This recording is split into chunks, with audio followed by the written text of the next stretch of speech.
Tom is about to clay the fish. And what type of fish is this, Tom? Coho salmon. All right. And you put So, yeah, what I did, I seasoned the fish. I stuffed it with spruce, lovage from the garden, and what else was there?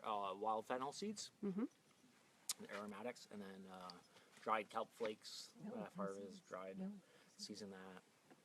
My own salt that I've harvested as well. Olive oil, didn't harvest that, but. And wrapped it in sword ferns and parchment paper. And next step is going to be the clay.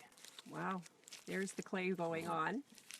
So anybody wants a facial, please. Yeah. You know, we're offering spa treatments on the side. Oh, that's great, great sideline there, Tom. Great food and mud baths. Food and mud baths. I love it. I love it. And so what does the clay do? So clay is going to protect the fish from burning, is one thing. But it's also keeping all that juice and steam in there. That's its own, the water content of the fish is going to stay in there and steam its own juices. And all the aromatics I as well added in there and steam in there. So it's really just, you're going to get that full flavor of salmon. And it's so nice and juicy, like moist.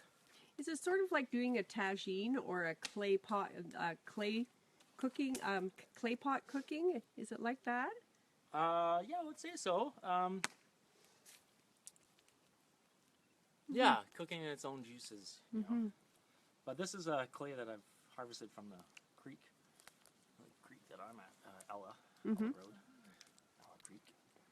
And oh, that's a nice you know, location. as this salmon swims up the creek, you know, and it's in there, you know, so it's baked in its own creek bed. Yeah, and the spruce is around and fennel, all the aromatics I added in there, the kelp is in there, so you're gonna really get a true taste of salmon.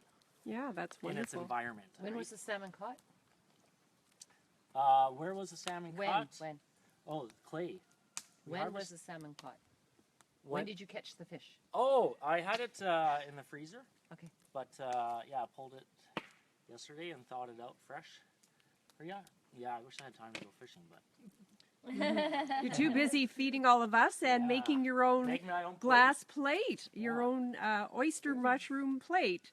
And for those that haven't seen the plates that the students made yesterday, here's Karen Mason with her plate, and she's still eating off it. So there's Tom's wonderful appetizers that are on her plate. And Signe, there's her little plate. She's gone back for about 10 helpings. Just but I wasn't supposed to tell anyone that. But look how small that plate is. It fits like one sushi.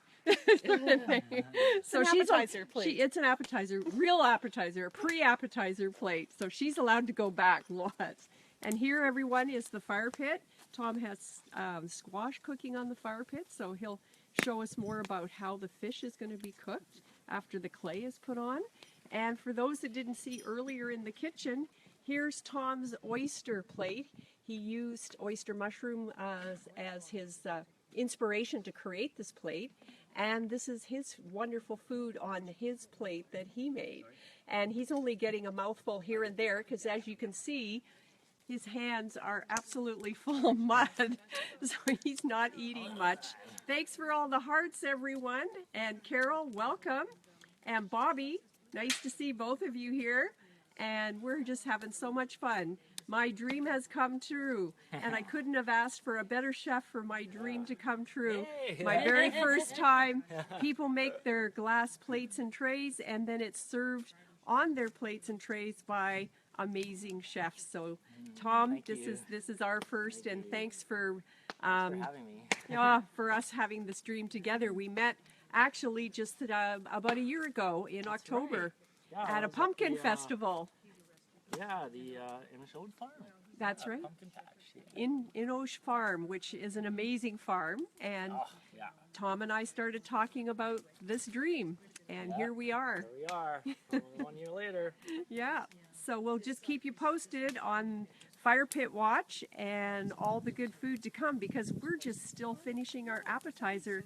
Main course and dessert is still coming. Yeah, Pam, nice to see you as well. And yes, it is so yummy. We can't communicate just how good this food is. It's so tasty. And there goes Signe for her 11th helping on her tiny little plate. The whole world now knows that she made this really little plate. It's beautiful, though. So stay tuned, and we'll let you know more as the main course comes by. And we'll just keep eating and be thinking of you. Thanks for joining us.